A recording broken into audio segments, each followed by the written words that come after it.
বন্ধুসকল আপোনালোকক যে মই প্ৰত্যেকটো ভিডিঅ'তে কওঁ বুলি ক'লেও মিছা নহ'ব। এয়াৰ ফিল্টাৰ ৱাছ কৰা, এয়াৰ ফিল্টাৰ ৱাছ নকৰিলে বহুতখিনি সমস্যা হয় BS6 গাড়ীবোৰত।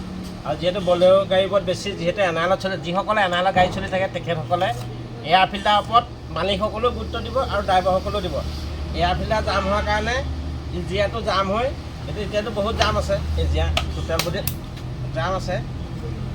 এইটো টোটেল বডি বহুত দাম আছে, চফা কৰিলোঁ। কিন্তু ইয়াতে ইজিয়াৰটোৰ দাম বেছি। ইজিয়াৰটো দেখাইছে, ইজিয়াৰ এটা লক থাকে, এইটো লকটো ভাগি পেলাই ভিতৰত সোমাই গ'ল। ইয়াত এটা বাটাৰফ্লাই থাকে, এইটো বাটাৰফ্লাই এইটো ভাগি পেলাই এইটো লাগি থাকে বাইপাছ ভেল্ভত। এইটো হ'ল বাইপাছ ভেল্ভ, ইয়াত লাগি থাকে এটা মাথা ইজিয়াত সোমাই থাকে। এইটো ভাগি পেলাই তললৈ সোমাই গ'ল। আৰু যিটো বাটাৰফ্লাই থাকে এইটো ইয়াত থাকে যে, এইটো যে ইয়াত এটা বাটাৰফ্লাই থাকে, এইটো নেখেলে। তাৰপিছত এয়াৰটো ইঞ্জিনক দিব নোৱাৰে।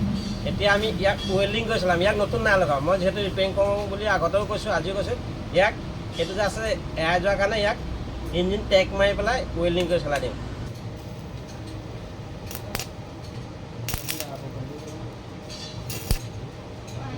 তাৰপৰা মালিকক কিমান বাচিব পাৰে? 16-17-18,000 টকা বাচি যাব বন্ধুসকল। সেই গতিকে এবাৰ চেক কৰি চাব, আৰু কিবা কাৰণে ৰিপেয়াৰিং কৰিব পাৰি নেকি সেইটো কথা কৈছোঁ।